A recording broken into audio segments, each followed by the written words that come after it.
Faly rabantsika rehetra ny ambassadeur ny Joshua Elia manome voninahitra manokana ny Dada Maria Ava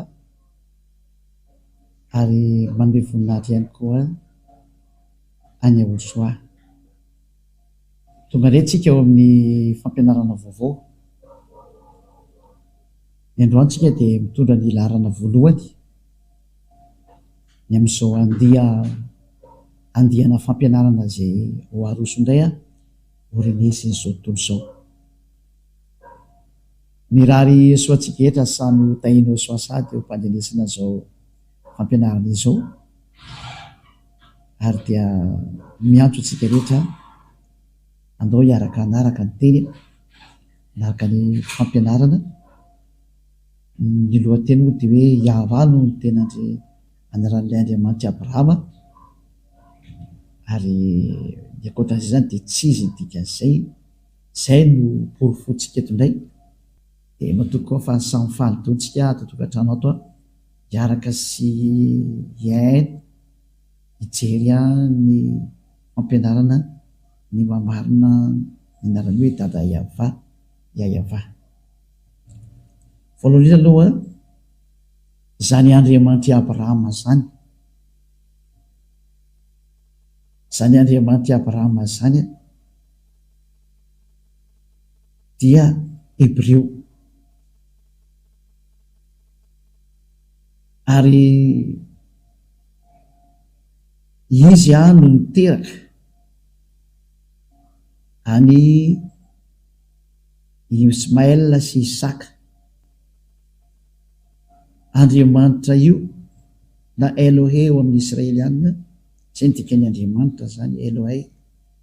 amin'ny Israelianina, dia nanao fanambarana fa ka mbola tsy hiditra eo aloha tsika fa aleontsika aloha hijery an'ilay hoe iza ilay anarany. Dia izay tsika vao hijery hoe iza daholo no mahalala anazy taorianan'izay izy nafantatra azy izay. Dia hitantsika fa ny farana tany amin'ny Moshe io fahalalana na hoe Mosa ozy ny Silamo dia hiaraka ho jerevantsika daholo ary ny teny nambaran'io Abrahama io sy Moshe mikasika amin'ny anarany. Meloha izany aloha zany dia hijery datitsika hoe tany amin'ny taona firy no nisy zany Abrahama zany aloha ary tany amin'ny taona firy no nisy zany Moshe zany aloha,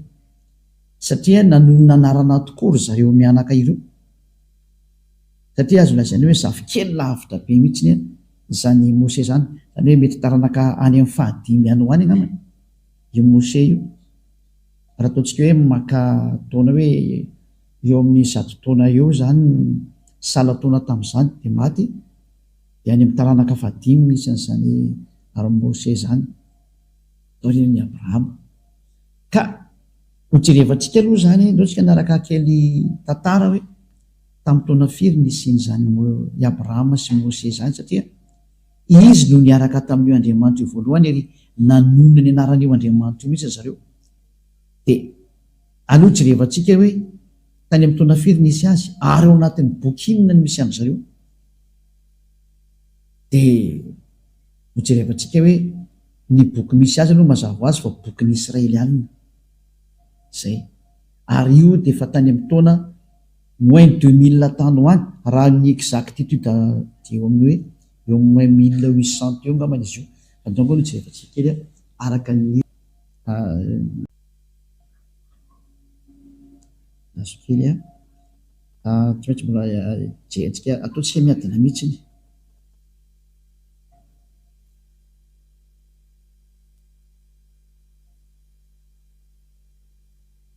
Dia manaraka antsika ataoko miadana be mihitsy ny fandehan'ny tantara. Dia rehefa misokatra le soratra ka melohan'izay aloha zany dia efa tantarantsika hoe i Abrahama io no niona tamin'io Andriamanitra io voalohany. Dia efa meko moa ny daty araka ny teneko anareo hoe tany amin'ny taona moins 1800 tany nisy anazy io. Izay ho jerevako kely vetivetika io. Fa alova rahantsika maso kely izay sary izay hoe tany ho any nisy an'izay. tany amin'ny taona moins 2000 ary Moshe kosany dia tany hoany amin'ny taona moins 1500 manodidina tany zany. Zany hoe fa ela moa ny tantara fa mavoakatsika eto ihany hoe tany amin'ny taona firy no tena nisy anazy io. Ary io Abrahama io no nanonona n'io Andriamanitra io voalohany, ka izy moa zany amin'ny maha-Hebreo anazy, amin'ny maha-Jiosy anazy, amin'ny maha-Israeliana anazy, satria izy no niteraka an'ireto Israeliana reto, dia ao amin'ireo Israeliana reo zany hoetantsika any am-poky. Zay zany izy andaraka kely an'le tantara tsika dia tsy maintsy alefantsika araka ny tokony izy dia hitanareo tsara hoe tena voaporofo mihitsiny fa zany Abrahama zany dia tany aloha be tany,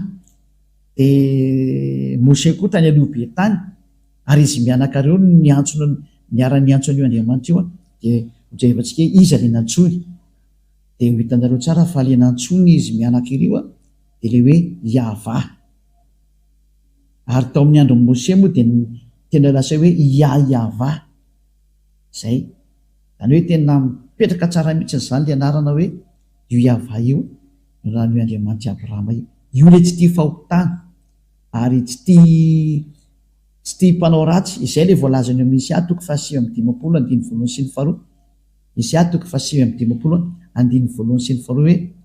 indro ny tanany avatsy fa mavonjy ary ny sofiny tsy ladalovana fa mare. Isia moa zany dia manana n'Andriamanitra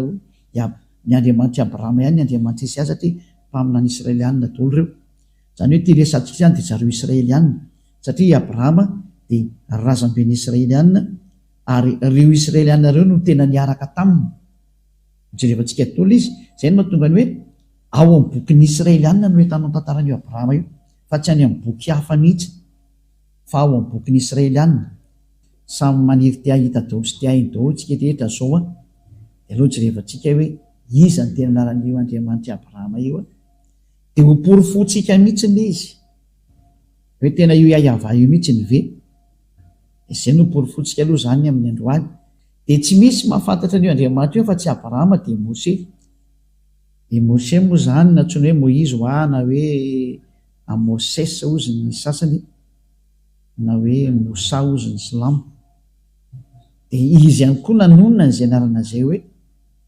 Yahva zay. Jerevantsika daholo zany zay.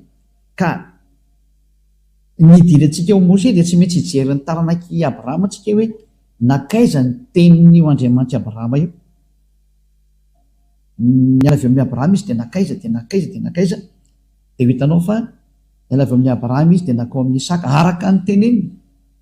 Ary ny mahafantatra an'izany tantara ny teneniny zany dia mbola zareo Israelianina ihany, satria i Moshe daholo no nanoratra n'io tantara rehetrarehetra nataon'i Abrahama io. Moshe zafikelina zany, dia izy nanoratra anazy zany dia tonga teo amin'izay fahafantarana ny anarana izay hoe Yahva. Dia manome ny fanampofona amin'izay moa zany tsika eto fa dia hojerevantsika kely eo amin'ny raha manana larosy ianao. Zany hoe ny larosy zany karazana encyclopédie anankiray izay misy mitenin'ireo mpikaroka eny na tsy mikaroka raha moa dia efa mahafantatra hoe zany Abrahama zany dia efa tany amin'ny taona ela be zany tena izy. Ka io Abrahama io zany voalaza ato zany misy ohatra hoe Abrahama zao ty ambony indrindra ty, dia ato misy ohatra hoe encyclopédia Abrahama, zany misoratra io zany. Zany hoe momba ny Abrahama zany resantsika ity. Donc cet article fait partie du dossier consacré au judaïsme. Zany hoe zareo Jiosy zany no tena manana an'ity tantara ty, satria Andriamanitra Jiosy ny resana dia Abrahama Jiosy razamben'ireo Jiosy reo izy io. Dia jerevantsika hoe tany amin'ny taona firy zany nisy zany Abrahama zany tena jerevantsika hoe tany amin'ny taona firy taloha izy io. Dia ny voalaza ato zany hoe patriarche des Hébreux dans l'année moins avant l'an 0 zany izy tia, 19e siècle avant l'an 0. Cela veut dire zany hoe tany amin'ny manodidina ny moins 1900 moins 1800 tany hoany zany ny année nisy an'izany Abrahama zany. Zay razamben'ny Jiosy na ny Israelianina tany amin'ny taona moins 1900 tany hoany misy moa manome précision mihitsy ny sasany am'ireo ohatra ny hitantsika am'izany ohatra ny sasany zao ato amin'ity zareo mpanoratra ity hoe tany amin'ny taona moins 1812 tany hoany ary ohatra ny hoe jerevantsika ty sary ray ty dans le calendrier hébraïque la tradition juive s'appuie sur le Midrash Seder Olam Rabbah qui fixe la naissance du patriarche en l'année 1948 après la création, soit 1802 avant l'ère chrétienne. Zany hoe talohan'ny l'an 0 zany dia tany amin'ny taona moins 1812 talohan'ny l'an 0. Zany sary anankiray hitantsika ohatra mba lamina kely le sary keto Valérie fa hotana be mihitsy le sary ato tena olana be mihitsy izy. Zay sary jerevako reto moa zany resaka zany fa tsy ny sary eny amin'ny tokantranonareo any. Mba mijery sary koa za eto dia eo zany ny filazana zany tao anatin'le encyclopédie Larousse teo dia samy laza fa tany amin'ny taona moins 1900 tany hoany daholo zany no nisiny zany Abrahama zany tany zany hoe tsy misy talohany dia inona zany ny fiantsoana io Andriamanitra io Abrahama io ny Andriamanitra ny anarany ao amin'ny bokyny Jios satria ny Jios no manana an'io boky io zay le hoe Sefer Torah des Juifs ka ny Sefer Torah zany dia ny boky ny soratany dadabe Moshe ary ao anatin'izay boky zay no misy ny tantarany Abrahama satria izy no tany amin'ny taona moins 2000 tany hoany zany moins 2000 moins 1900 eo zany dia aleo zany ny tantarana zany no jerevantsika any amin'ny boky ny Sefer Torah ny Jios satria izy ny tranainy indrindra ary tsy misy manana boky afa-tsy zareo Jios zany boky tranainy zay le hoe Sefer Torah ny boky rehetra zao taty oriana daholo raha raitsika zao ny boky ny Silamo dia tatika hatramin'ny taona plus 600 taty vao nisy ny boky ny Silamo zany hoe taty oriana elabe zany mbola taty oriana nateran'ilay mpaminany farany Israeliana satria ny mpaminany farany Israeliana dia ny prophète Yahoshua no anarany. Le dernier prophète des Israéliens s'appelle Yahoshua. Any hoe ny mpaminany farany Israeliana dia Yahoshua. Ary io le hoe tany amin'ny l'an 0 moa nametrahan'ny olona anazy. Io lay novain'ny olona hoe Jesosy Kristy na hoe Jésus Christ. Zay c'est un faux Dieu. Ce n'est pas un Dieu grec, ce n'est pas un Dieu des Israéliens. Tsy andriamanitra ny Israeliana io fa andriamanitra ny Grika ny foroporon'ny olona fa tsy andriamanitra ny Israely zany io. Zay le izay ka taorinan'ny l'an 0 zany vao ny Islamo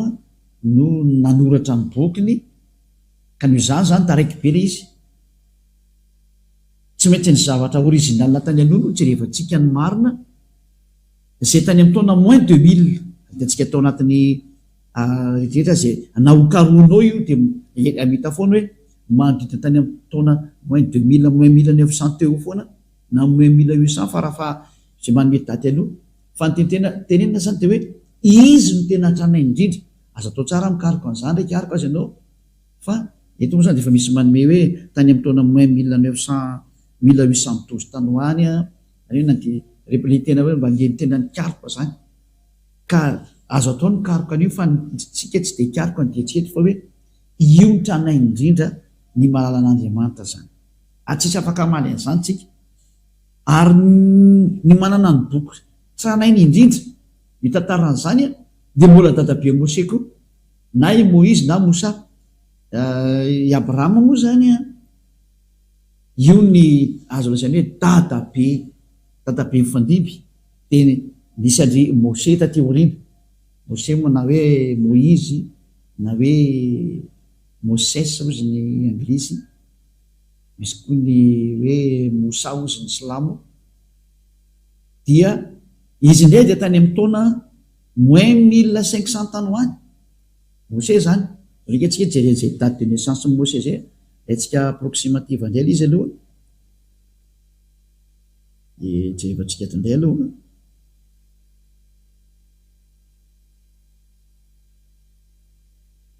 izy moa ny atao anatin'ny baiboly ato ny anarany dia tsy misy ataontsika zay fa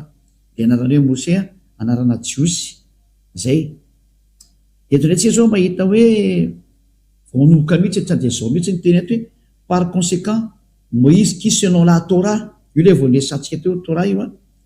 a vécu 120 ans serait né en 1560 avant l'ère commune et serait mort en 1445 zany hoe ny fikaroan'ny pikariko an'leny le pikaroka an'le ina moa zany le pikaroka an'le datidata iny de nametraka hoe Moïse de tany am'taona moins 1500 tany hoany no nampisy a Moïse zany hitatsika io izy io zany hoe mbola tsisy talohany koa io zany tsika rehetrarehetra hoe na ny bokin'ny silamo koa na mbola tateorinana be mbola voavokako reala izy zany reo raha tsika mamaky dao de hitatsika mihitsy ny hoe marina ny teneniko tanareo fa tsy mamorona aminareo mihitsy ny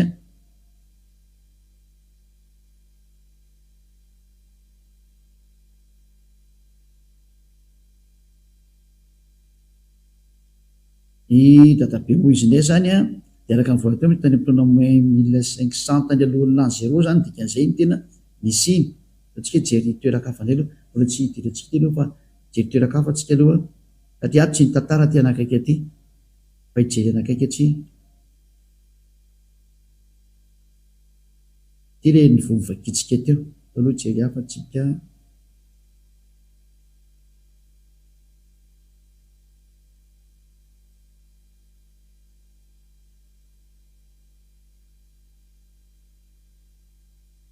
mbola tsy mahita atsika aloha fa nareo izy kariko kely ihany le hoe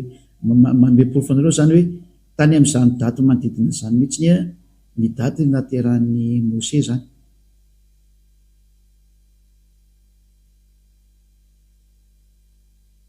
ty zao misy anakaiky koa zay ty araka ny fikaroana natao aloha afaka mikaroka daoly nareo na nareo koa raha mba afaka mikaroka koa de ny ty ndray zao ato na ny dididina tany amin'ny araka ny fijerevana moa zany tsy takonay mentity eo izy ty portrait de Moïse non Moïse ben Amram de la tribu de Lévi zany hoe taranaka ny Lévi izy zany naissance tany amin'ny taona moins 1280 tany ho any any hoe fanakaikaiky tany moins 1250 moa zany zany hoe Mose zany sy Abrahama de samy tany aloha be tany daholo tany moins 1900 ny dadabe eny de ny zanany ndray taty am'taona moins 1500 normal zany satria taorina zany de nisy le hoe fitondrana zanak'Israely ho andivy tany Egypta mandiro teo amin'ny 700 taona teo ka raha ny 1900 anatsorana ny na 1700 teo zany na 1800 anatsorana ny 500 de manome ny 1200 eo zany raha tany 1800 na 1700 manodidina any anatsorana 500 elanelana de 700 na 500 taona manodidina akoatrany ererana fotoana ohatrany hoe ny date de naissance tena réel de ty misy erera kely misy marge de erera kely fa le tranainy ny tena resantsika hoe lay tena hoe efa tranainy be de mazava fa reo ny ela indrindra ka tsisy manana daty marina anarana marina afa-tsy reo efa tranainy reo ary eo anatin'ny Torah jiosy mihitsy no misy an'izay zavatra zay ary ny bokyny jiosy no atao hoe Sefer Torah reo ny boky tranainy indrindra zany hoe tsy misy manana boky tranainy indrindra mikasika an'io tantaran'ny Abrahama io afa-tsy ny bokyny soratan'ny Abrahama sy ny bokyny soratan'ny Mose zava ny anjareo moa zany rovantsofina de fa Mose ny tena nanoratra ny rehetra am'izay de hitantsika am'izay fa reo ny tranainy indrindra raha ijeandrentsika ny bokyny silamo zany na musulmane de hitantsika fa taty amin'ny taona plus 600 vao nisy zay boky zay zany hoe efa taty oriny ela be zany no zany zany tsika zany tsy maintsy mijery ny famarinana tsika satria famonjena de hoe mamonjy olona tsika aizany ny fomba hamonjena olona de miteny marina dikan'izay tsika jery za tsy mamorona mihitsy ny fa boky foana no resatsika hoe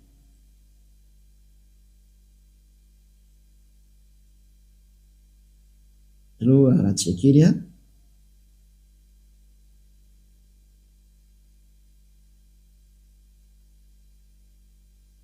eto zany amoaka ny hoe tamin'ny taona feno indray a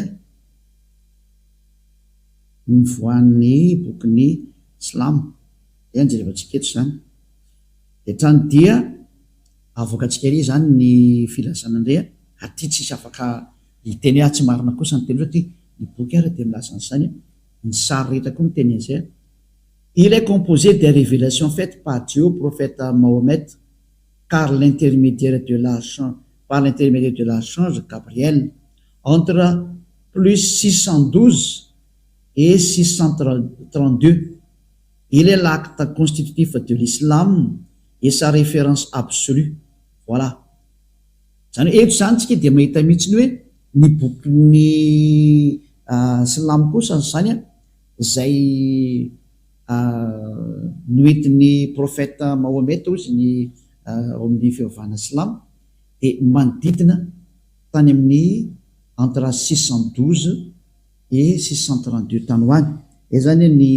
taona nanamboarana azy zany zay satria za teny hoe année de création du Coran zany nataoko titria de afaka manoratra an'izay daholo nareo de io ny dady avoaka an'izany zay de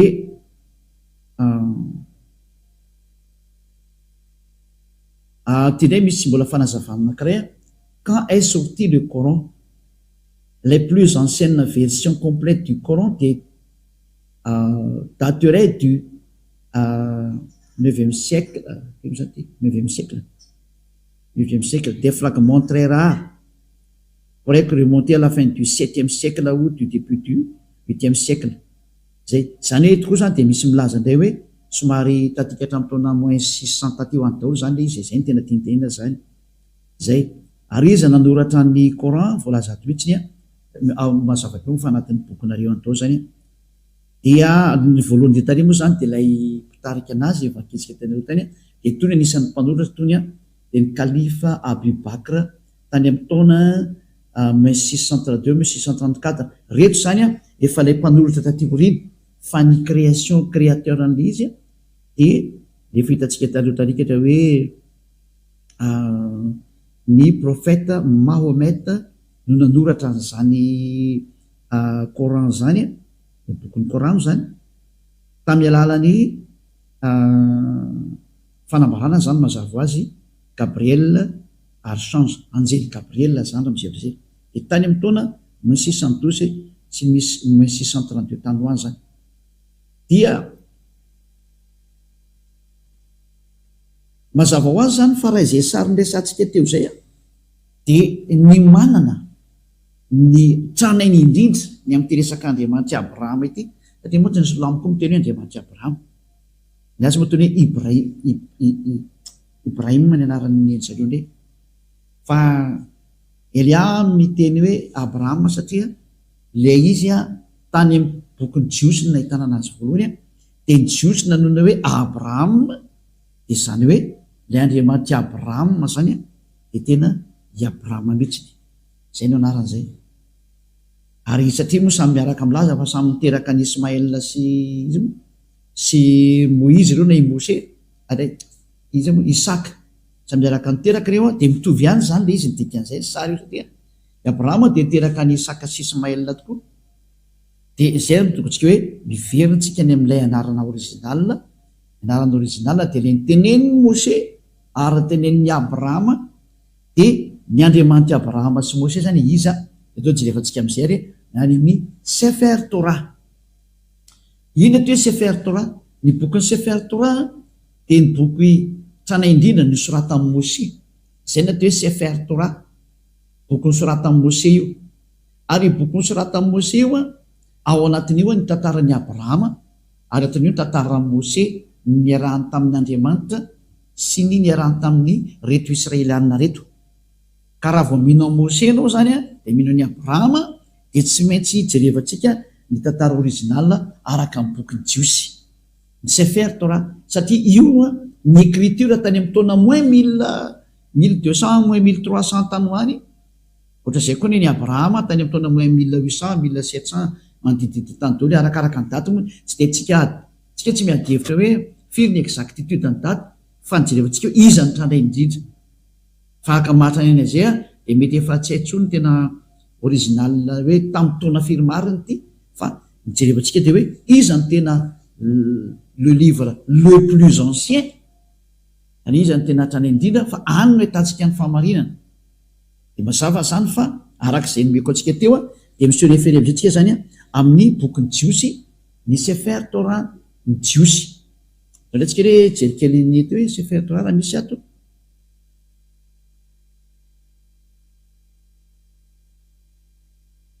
zany hoe manometsika anina foana zany hoe zao ny fomba fijery ny fahamarinana de afaka midinenao koa re afaka mijery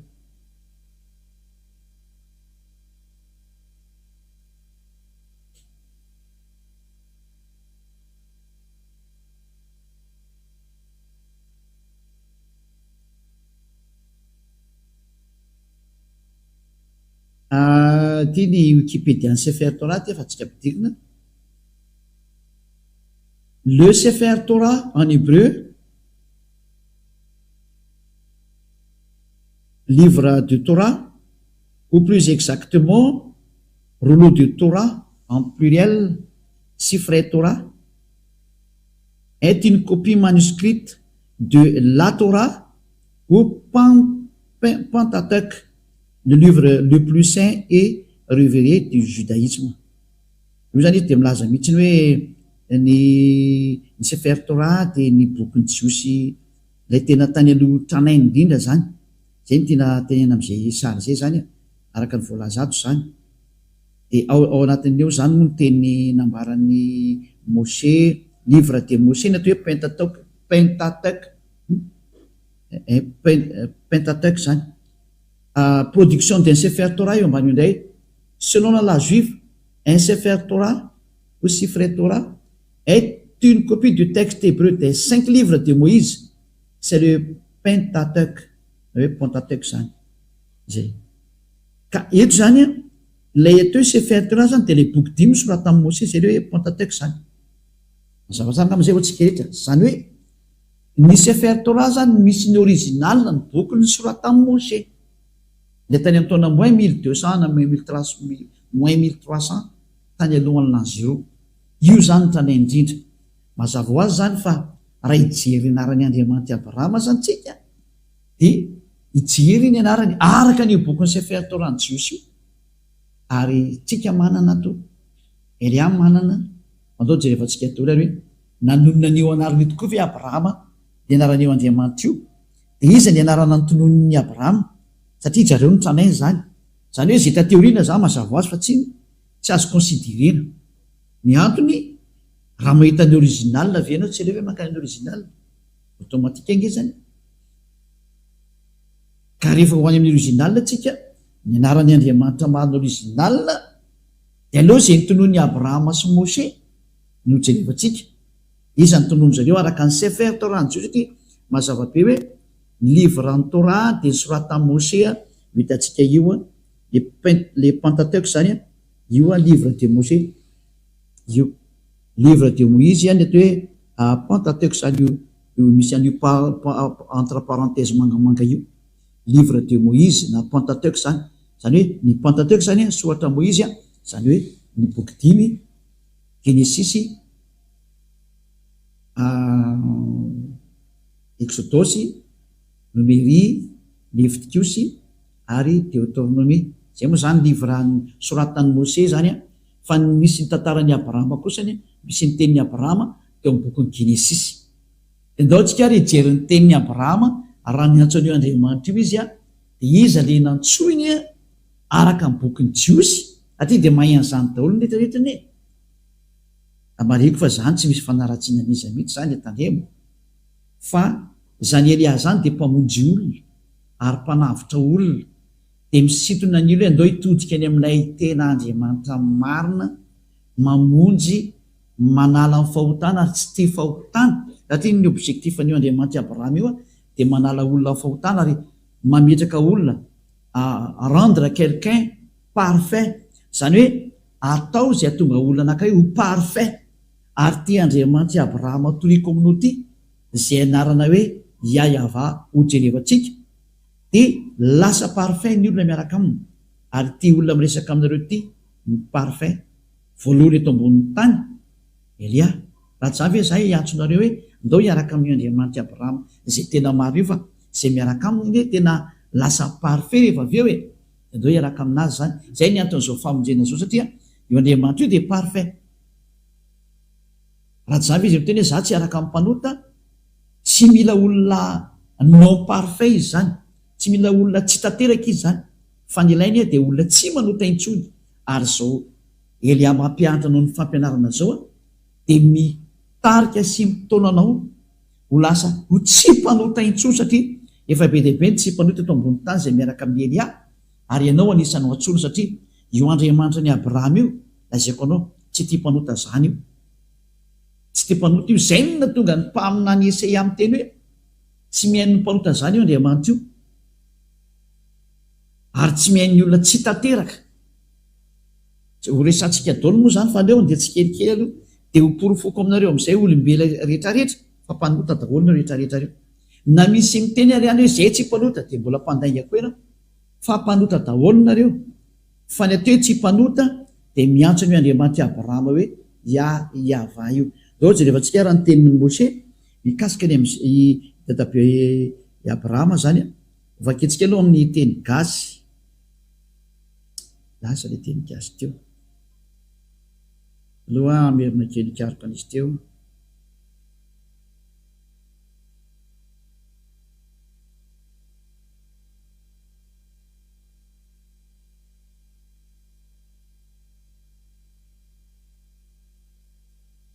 Somary jelikelytsika.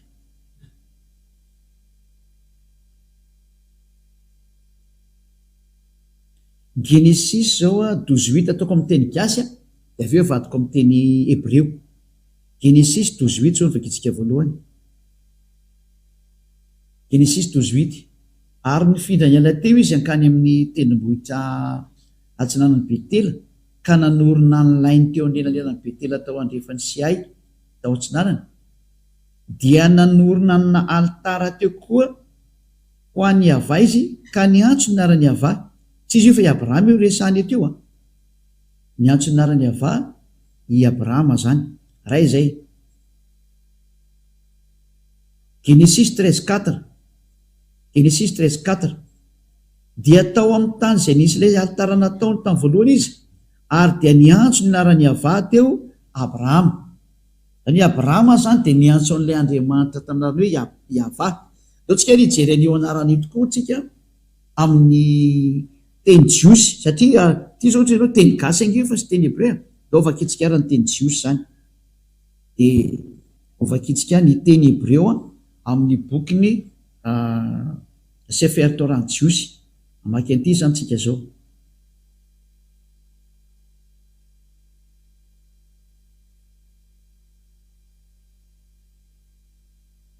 Vakitsika le Genesis teo Genesis 13:4. 13:4 angamba izy teo. 13:4. Ty zao anakaiky fotsiny dia efa ampy antsika zany ty zao. Eto tsika le hitan'ilay anarana hoe Yahva. Voilà. Eto zany ny teny Hebreo le rangitra koa dia hito le Yahva zao hito. Izy aleo alaiko sary dia hitanareo. Alaiko sary le izy. Opiako sary kely dia avy teo dia transferiko aminareo amin'ny eto ihany fa tsy mandeha lavitra koa fa eto ihany. Hitanareo amin'izay le izy. Izy zao ilay inona moa? Ilay Yahva zao ty. Io. Ilay matotsika menamena. Io. Ty zao ilay Yahva ty io zao ilay anaran'ny Andriamanitra ny Abrahama io Yod Ea Evava Ehe. Io zany ilay anarana io. Zao ataontsika maitsomaitso eto ambany eto. Ohatrany tsy dia tsara. Da matsatsotsatra le tsoratra fa tsy maninona. Io zany ilay anaran'ny Andriamanitra Abrahama dia hito ny famakinana azy eto zao. Aloha alefantsika amin'izay ty ampidirina. Eo tafiditra dia vakitsika amin'izay dia ny fiantsonany ty anaran'ny Hebreo ty Yod ty voalohany ty Ehe ty faharoa ty de vava ty manarakaraka ty de he de ny fiantsonan'io a Yava zay ny fiantsonan'izy io, zay ny anaran'izy io zany rehefa vakina hoe asomary azavaiko amitsika kely amin'ny teny anankiray ohatsika aloha ijery tsara angamba le ohatsika tsy de mijery ny teniny dadabe Mose satria i Mose no efa namaky an'io anaran'io voalohany a de aleo alaitsika avy hatrany ny fomba namakiny anazy zany tany de azakazaka makany amin'ny Mose satria i Abrahama ny antson'io anarana io Yava io a de dao jerevantsika koa neny Mose zany iverenantsika le ato io de io le Yava teneniko anareo zany ty saingy ato moa zany le traduction le anarana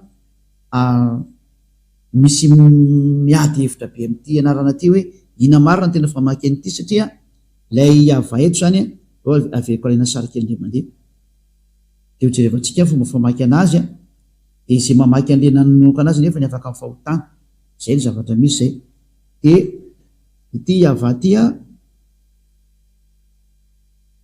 ty ody hevy ty a ito famakina anazy ito zao io famakina anazy de ny famakinan'io a ho ampianariko atsika eo rehefa aveo a iod ia e ahasa e vea e ahasa totriny ahoana ny fomba anaovanao zany ka itinga io vakiky io e fa azavaiko aminareo ny fanoratana anazy zany hoe ny jiosy mantsy mamaky teny avy any amin'ny droite makany amin'ny gauche de ny famakinan'io a Yava zay ho ampianariko anareo mihitsy avy eo aloha jerevantsika fotsiny ho le sary zany hoe ty zany rehefa tena vakina am'izay ny fomba famakitsika normal de hoe Yava de osany hoe nitako ato kosa ne ohatra hoe W de ato amin'ty anelanelany ty tsy misy ato zany io teneniko io aiza ny ato ary ahoany ty fantena mipetraka daholo eo anakireo ahoany reo teny reo satria raha amin'io teny Yava io a de tsy hita eo io zavatra io de osiko mantsana hoe andao ho jerevantsika daholo ny dikany ary aloha ampidiritsika le mandeha zany iny a de tafiditra any iny aloha de ndao atsika rijery dikan'ireny ndao tsika aloha iverina makany amin'ny Mose indray de zay tsika vo iverina etotika makato amin'ity teny dadabe Abrahama ty ho any Mose tsika aloha de rehefa hitatsika ny tenin'ny Mose a de voavakitsika am'izay io ahoana ny famakina n'lay narana Yava teo zany a dao vakitsika indray ny bokin'ny Mose zany zay zany misy anazy indray a ary hatrany bokin'ny Exodus ny dikan'le Genesis aloha amin'ny teny Hébreu a dia Bereshit ny anaran'ny Genesis amin'ny teny Hébreu de ndao tsika ary jery am'izay le Genesis a fi misy teo bokin'ny Mose ao amin'ny Exode bokin'ny Exode moa de Shemot amin'ny teny Hébreu io izy io a Shemot amin'ny teny Hébreu de ty Shemot ty zany amin'ny teny Hébreu a Exodus amin'ny teny hafa firenena amin'ny anglais Exode amin'ny teny frantsay de vakitsika indray ny Exodus 15 teo fa ato i Mose no nanona ny anaran'ny Andriamanitra zany Exodus 15:2 de hitatsika le forme le iode sy teo a fa sady mampianatra anareo a zany eto a ny fomba famakina le teny Hébreu no mamantatra hoe iza marina ny tena anaran'ilay Andriamanitra Abrahama ny fiantsonana n'ilay anarana de alefako am'izay tsikelikely alefako en général aloha de idirako tsikelikely am'izay de aza mataotra fa hainao am'izay mamaky an'io rehefa avy eo ty izy a le zany le teny Azy Vizimrat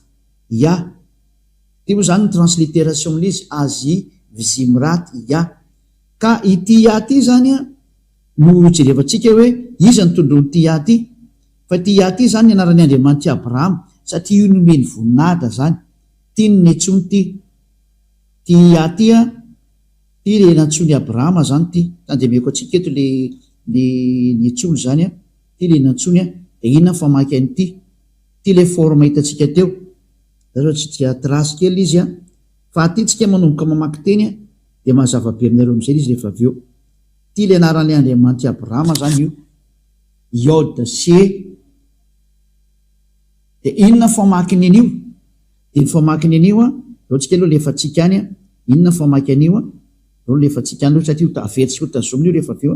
de afetsika indray mandeha inona famaky an'ity de mamaly an'izay indray ny famaky an'ity teny ity de itikatra ty ny famaky anazy ty ty io donge alaiko sary indray aloha hoe de averiko aminareo alevako tsikelikely de am'izay nareo maraka tsara ity ny famaky anazy ny famaky an'io de ity io ary tsy hovaina zany dikan'izay raha vao mahita le forme eo de sesantsika de ny famaky anazy zay de alefatsika any iny zany de ho ampianariko anareo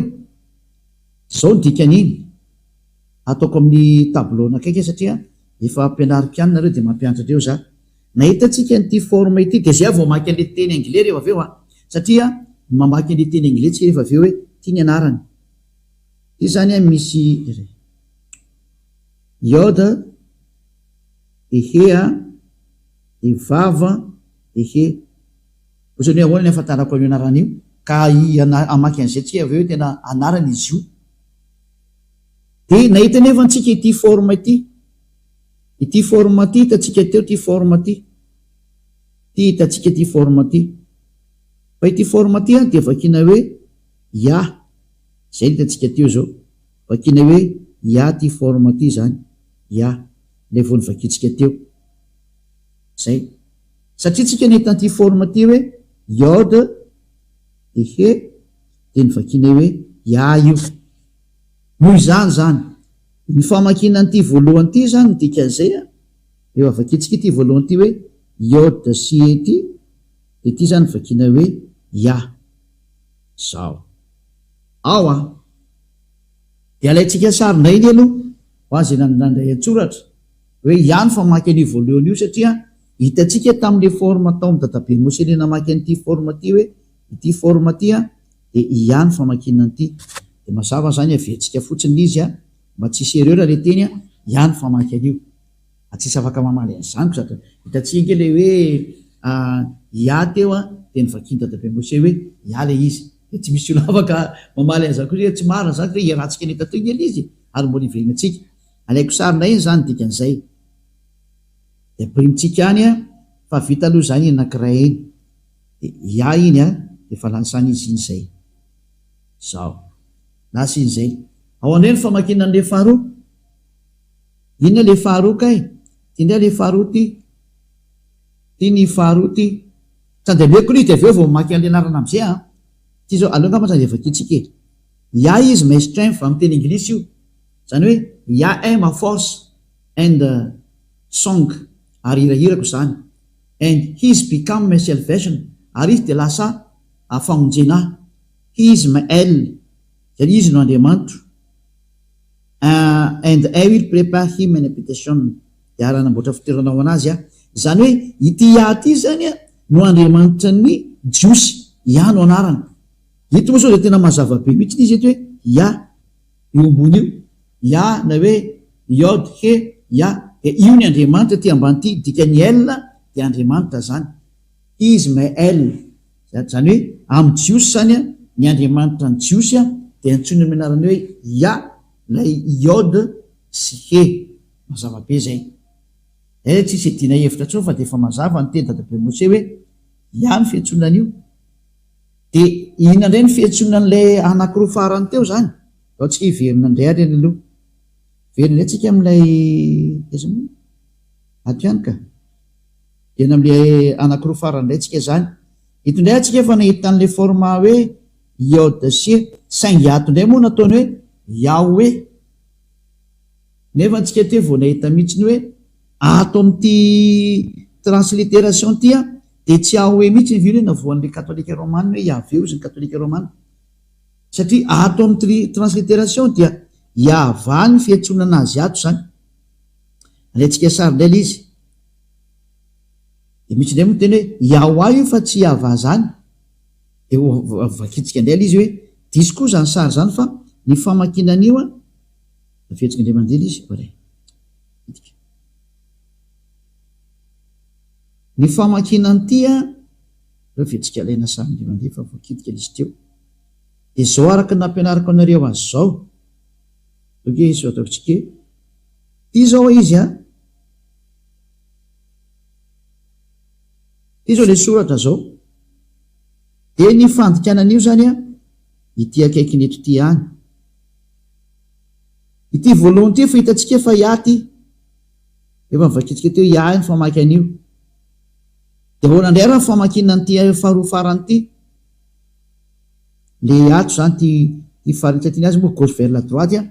de ahoana ny fanoratana nyty le vava sy vava lavalava ehe ahoana ndray ny famakinan'io de ny famakinan'io zao zareo de W A H de eo le natonga dolo amiteny oa fa tsy oa famaky an'io fa va mijiosy mijiosy de mamaky an'io hoe va ohatsy rehefa tsika aloha zay teny zay hoe aiza manamarina fa amijiosy ny W de ve ny famakinana azy de andreo ndray tsika jery ina moa karazana encyclopédie akaiky amin'ny Wikipédia ny jerevantsika anazy somary jery taratra an'izay ndray tsika zany ndreo tsika jery kely taratra an'izay sary zay ia moa voatikako sa mbola ao apidiko izy de ndreo tsika jery encyclopédie amin'ny tantaran'izay ina moa hoe vava ny fiantsonan'izy io somary jery kely fikaroana aloha amin'ny teny jiosy le izy hoe ahoana ny famakinany W eo amin'ny jiosy de ny jiosy tena nanao fanitsinany teniny fa ny famakinany ina moa ny W amin'ny jiosy de tena vava na hoe ve ny famakinana azy ho jerevantsika ato le izy fahitako le izy zany azo reo ampidirina am'izay ity dia Wikipédia te Wikipédia moa zany de ny mpikaroka maneran-tany manam-paiza maneran-tany zay mpanao ny fikaroana mombany amin'ny teny amin'ny chiffre amin'ny lettre hoe ahoana fomba famakinany W izy zareo de ny famakinany W izy zareo ty tany amin'ny taona moins 200 tany ary zareo Soferim Jiosy no noratra an'ity Sofer Jiosy de hoe Sofer de le mpanoratra ny Sefer Torah era hoe Sofer am'zareo de reto mpanoratra ireto no nanao fanambarana tany amin'ny taona moins 200 io hitantsika io tany amin'ny taona moins 200 tanoany talohan'ny l'an 0 taloha zay reto hoe BC io zany talohan'ny le BC io zany l'an 0 considéran'io de talohan'ny l'an 0 zany ny daty moins 200 de namoaka fanambarana ny jiosy maneran-tany tany amin'ny taona moins 200 tany fa ny famakina ny lettre W am'zareo de tsy W hoe o fa ve ny famakinan'io any am'zareo any ary tsisy afaka iady amiko izy ny tompony teny de tsy anao hafa firenena kory ny andeha maly an'zareo fa adalany zany aty izy koa manana ny cultureny ary manana ny civilisation zay hitantsika eto zany lay vava ty zao ny lettre vava teo nresatsika teo hoe vava ny anara izy io amin'ny teny hébreu de mampiandra le teny hébreu de mamay mamaky teny hébreu tsika tany de mahafantatra hoe marina ny teniny Elia ambassadeur-ny Yahosoa fa tena ve ny fiantsonan'io io zany le vava lettre hébreu izy io atao ambonitsika mahita hoe vaketsika Israël description of date followers prononciation of moderne standard Israël hébreu zany hoe ty zany ny fanitsina ny teny hébreu zay ny diso'ny olona de nahitsiny zareo zany hoe filazana description zany filazana ny fitenenana mikasika ny prononciation araka ny fanitsina moderne standard ny teny hébreu zay prononciation zany izy ty io mazava-be so hoe prononciation io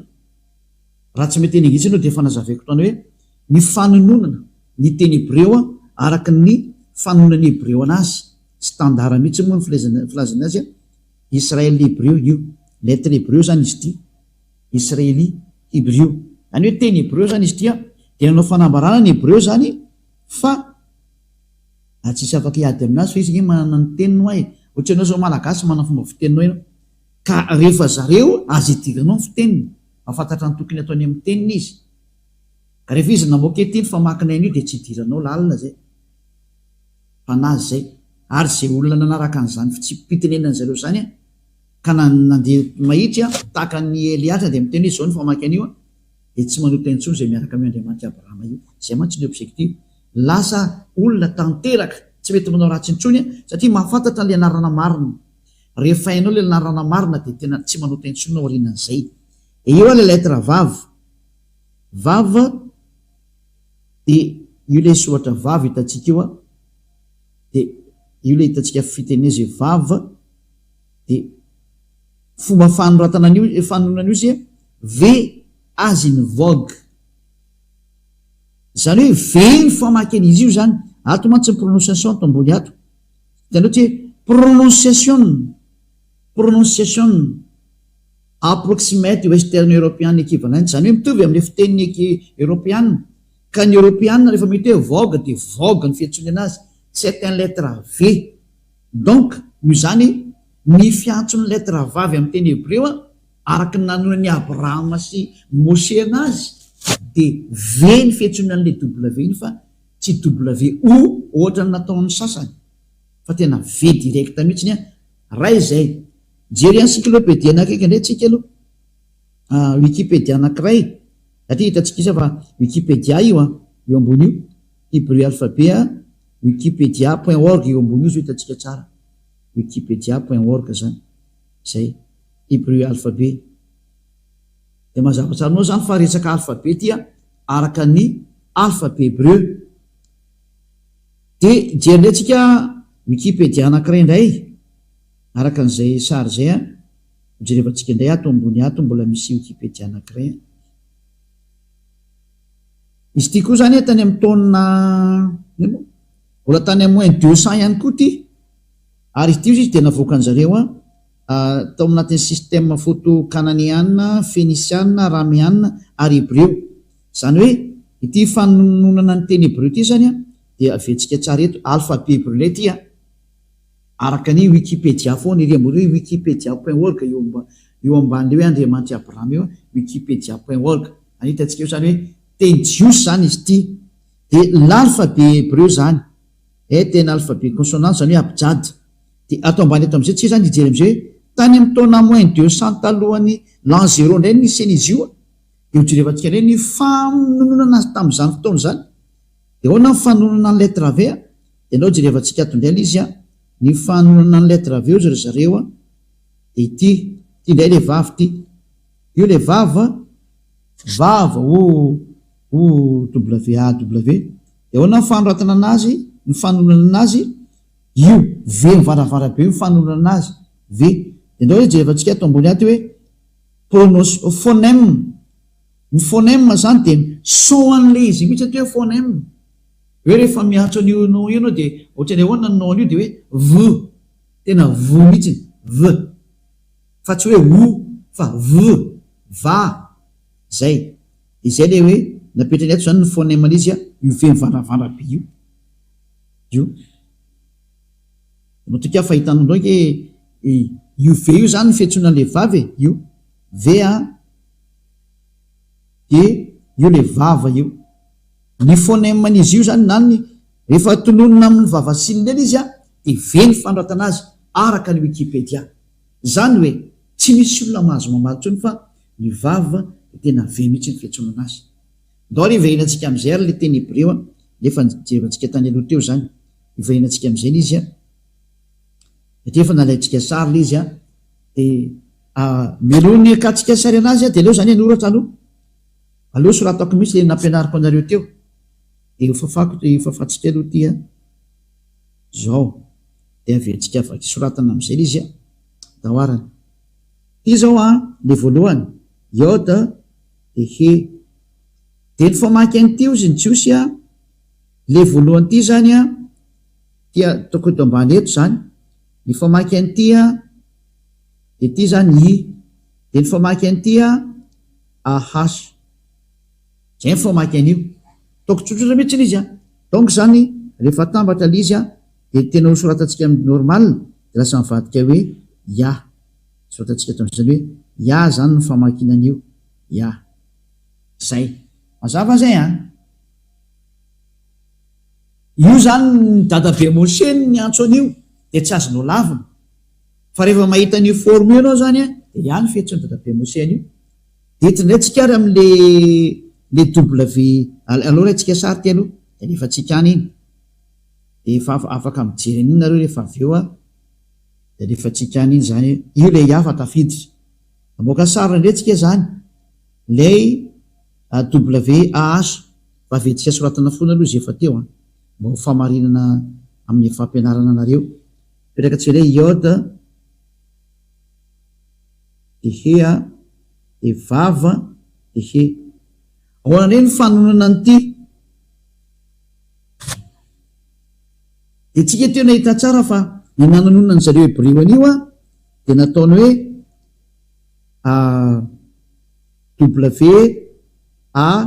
WAH zay ny voasoratra atao anatin'ny transliteration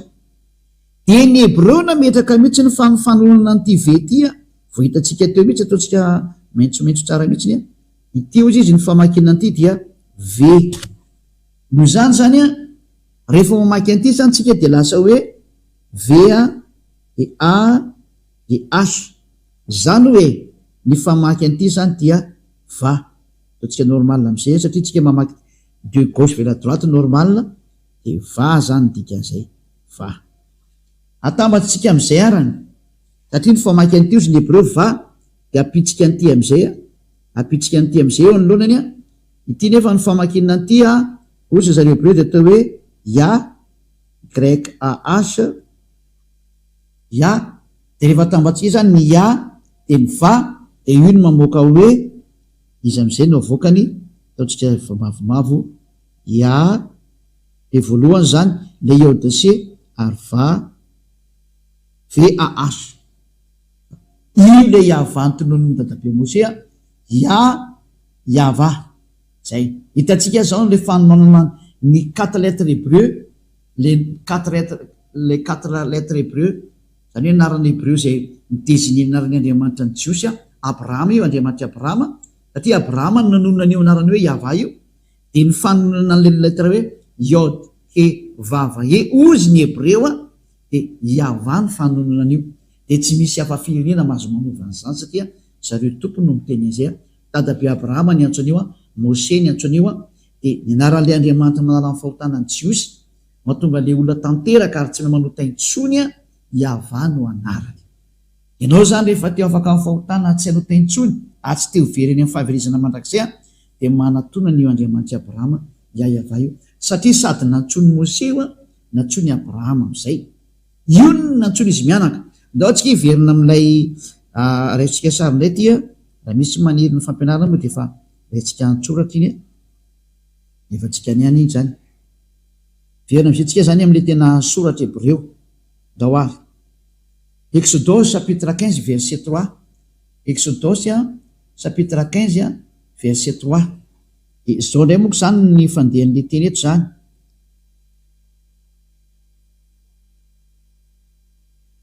ny famakina ty teny Hébreu ty zany io zao le teny Hébreu ty zao le terme hoe yava de jerevantsika inona mivaky n'io teny io yava ish milshama yava shmo de jerevantsika ny dikan'io ato ty moa zany le fandikana teny diso nataon'ny katolika romana nataony hoe Yahweh ny anarany raha tsy existe zay terme zay zay natonga ny hoe efa nesorony zareo anatin'ny baiboly zany terme Yahweh zany satria tsy existe ao zany izao ny teny ato hoe yava izy manona voa adiako amin'ny teny France malagasy de hoe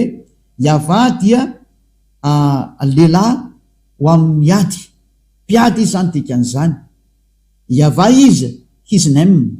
yava ny anarany to moa zany hoe dika teny diso to ny avy satria tsy izy ireo dika teny katolika romana reny de tsy raisitsika fa satria nadika avy amin'ny teny katolika romana io mandika teny io fa ny original ty ny original teny yava ish milkama yava shmo original fa transcription fa transcription mbola tsy complet de zay natonga anazy ny complété ke zao ny tena fiatsonan'io ary zao ny tena anaran'io amin'ny Jiosy de dikany shmo anarany zay mahatonga anazy hoe Yava his name dika name zany anarana zany zany hoe Yava no anarana. Hitareo zao ve na ny katolika romanina koa raha nandiso an'io, samy nandiso. Ny protestanta nanao hoe Jehova, katolika romanina nanao Yahvé, dia samy lasa mpanota dao izy rehetra. Dia tsy haiko zany le anareo na mba inona ny antsonareo any, samy hoe manontany tena daholo nareo any hoe iza le nantsonareo, izay miantso any Andriamanitra Abrahama. Samy hoe mamadibadika ny boky nosoratanareo any nareo rehetrarehetra, fa ny boky ny Jiosy dia milaza sady afa-pahotana sy tsy manoteny intsony izay miaraka amin'ilay anarana nyteneny dadabe Abrahama sy dadabe Mose. Ny anarana nyteneny dadabe Abrahama dia Yava, ary ny fiantsonan'ilay ray anaran'ilay ray amin'ny voalohany hoe Yod-Sie dia hoe Ya. Dia izay no mahatonga ny anaran'ny io Andriamanitra Abrahama io hoe Yava. Ary izay niantso an'izany anarana zany dia lasa tanteraka daholo ary lasa tsy mahay manota intsony ary izay ny planio Andriamanitra io tena izy ho lasa tsy mpanota ny olona, ho lasa tanteraka ny olona, ho lasa olo-marina ilay olona. Tena manana ny fiainana manak'izay. Anjaranao izay maheno anary aloha zany zao mieritreritra, mbola hanompo Andriamanitra tsy izy venao, mbola hanaraka Andriamanitra diso anarana venao. Izay na tonga nanome an'ilay daty teo, izay na tonga nanome an'ilay daty teo hoe jereo amin'izay ilay anareo izy nantsonareo any. Nanome daty aho zao ho an'ny Sefer Torah-ny Jiosy momba ny Abrahama, momba ny Mose. Dia nanome daty koa dia samy mandray resona amin'izay satria samy nandiso daholo angeny ireo olombelona rehetra. Nanome daty koa ny bokin'ny Silamo, hoe tany amin'ny taona plus 600 vao navoaka ny zareo. Dia iza zany no anaranao raisitsika zany raha tena hivavaka marina ianao. Dia valiny raha tena hivavaka ianao andana miverina ny original, dia ho afaka amin'ny fahotana ianao, tsy hanota intsony ianao, ho lasa parfait ianao ary araka amin'ny Andriamanitra Abrahama io ianao. Izay zany ny lesona antsika androany namantatra hoe iza le anaran'ny Andriamanitra Abrahama tena marina, fa ny ankoatran'io dia tsy izy daholo. Dia mazava ho azy ny anaran'ny Andriamanitra Abrahama tena marina dia Yava. Ary nantsoiny Isaia io any amin'ny Isaia toko fa misy 24 angambany izy.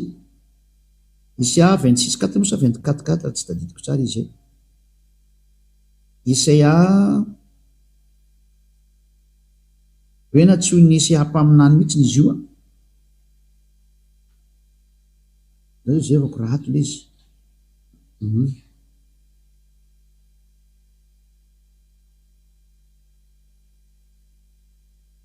Isaia 26:4 izy fa tsy 24:4. Isaia 26:4 mijerevantsika kely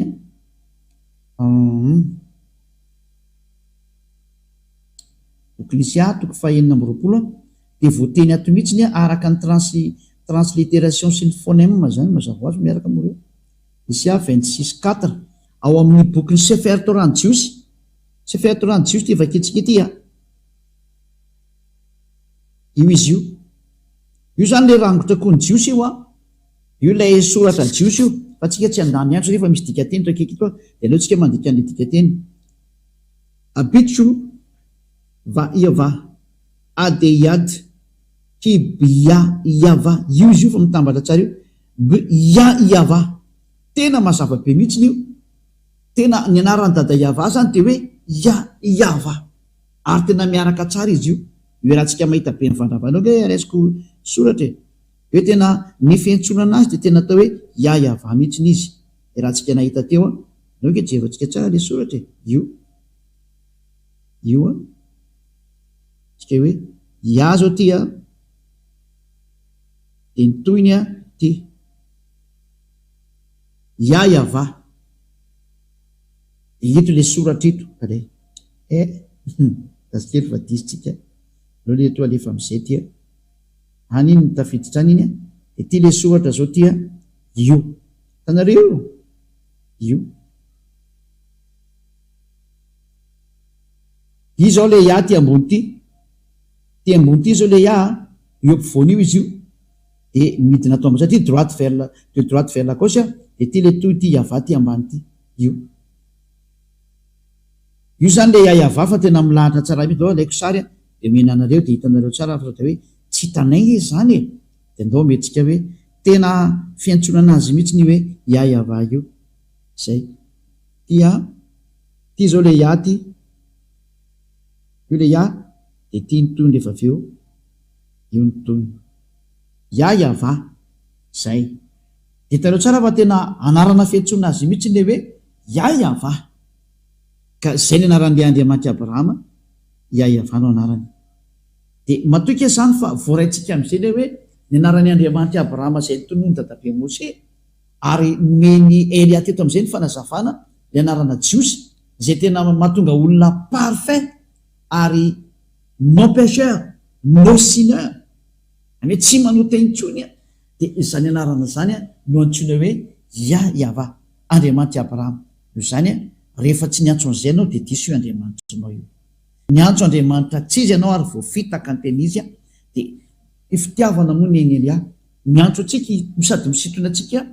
iaino hoe jerevo Andriamanitra Abrahama io fa io le tena mpamonjy io de hojerevantsika am'izay hoe rehefa niantso an'io ary dadabe Abrahama sy dadabe Mose tany amin'ny taona 1000 tany hoany mahery tany tsisy talohany ny bokin'ny Islamo zao tateoriana plus 600 taty taoriana elabe zany tena taoriana elabe fa ny bokin'ny Jiosy Sefer Torah kosany tany amin'ny taona -1500 -1800 tany hoany zay zany ny traneny indrindra ka raha izay ny traneny indrindra azako anao zany tsy azo toerina zany le teny dika zay fa ny marina zany de ny tenin'ny dadabe Abrahama sy dadabe Mose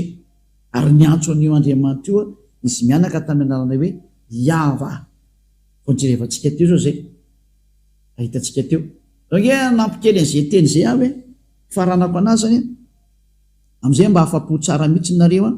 anao jerikely amin'ny dika teny gasy aloha de zay ho avantsika rikatra amin'ny teny manaraka izy somary kalika kely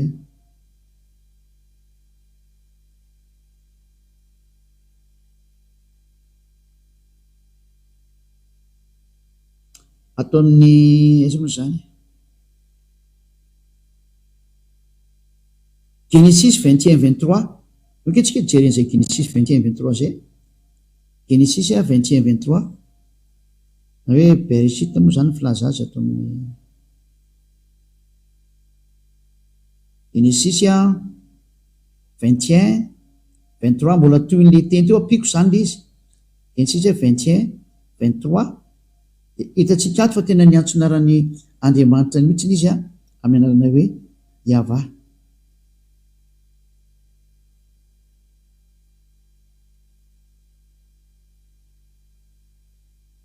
renaka izy le izy teo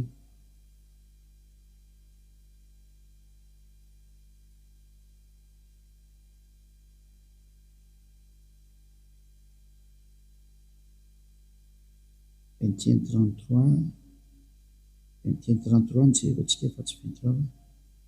23 nyjerevantsika kely azafady indrindra ho an'izay manaraka fa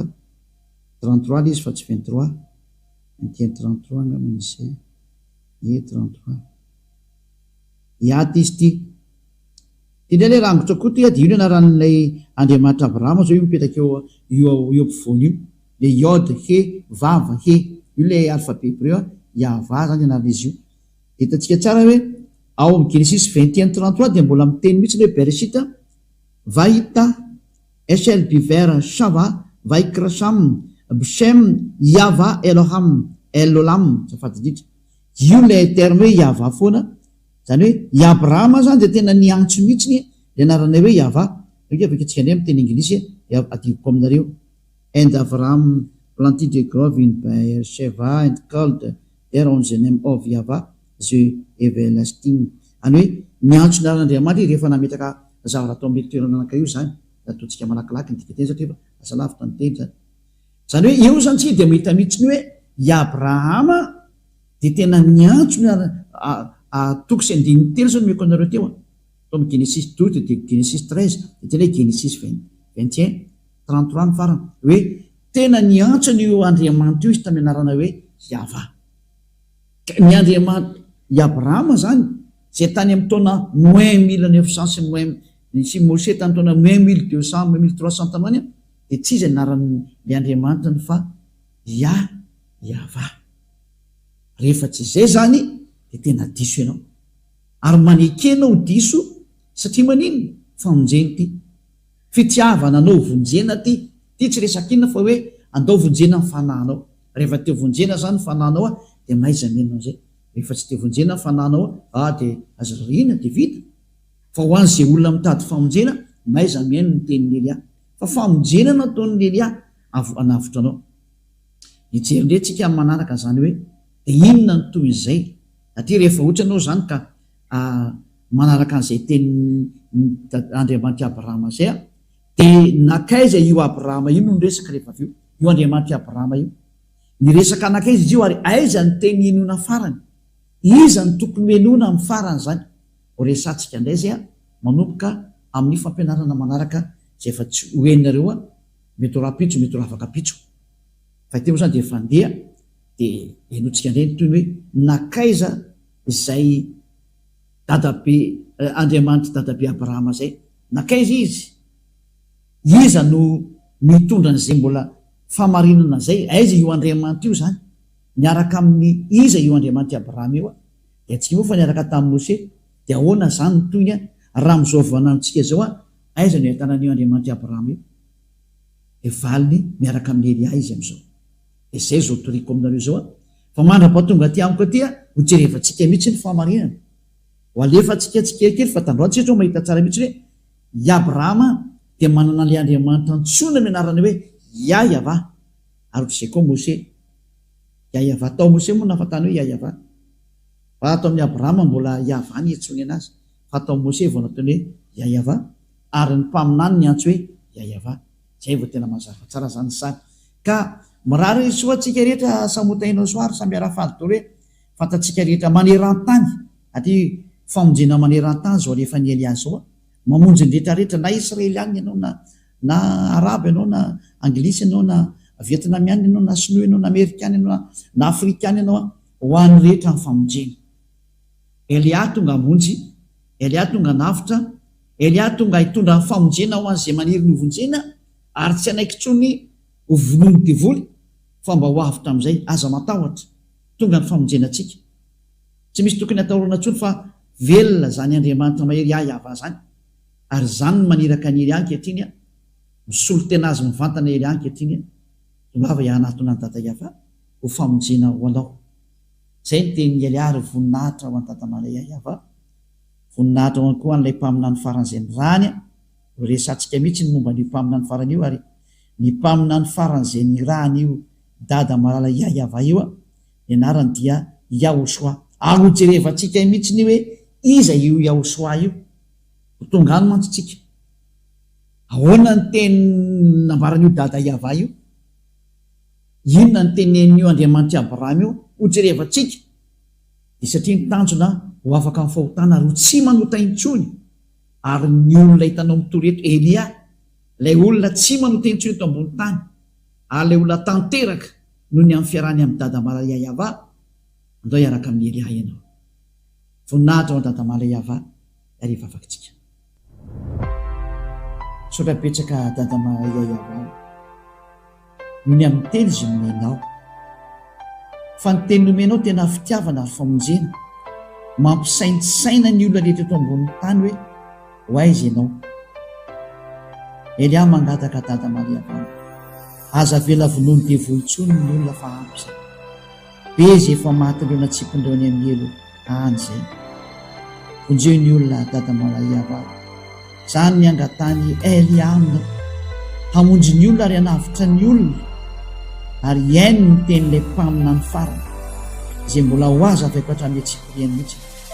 ny hatsarany zany mpamina ny farany zany Yahosoa manana dada malala Yahva maneho ny voninay tao sy ny herinay amin'ny anarany Yahosoa halleluja amen de mirary soatsika rehetra samotainao soa ho amin'ny fitohizany fampianarana amin'ny manaraka indray veloma tomboka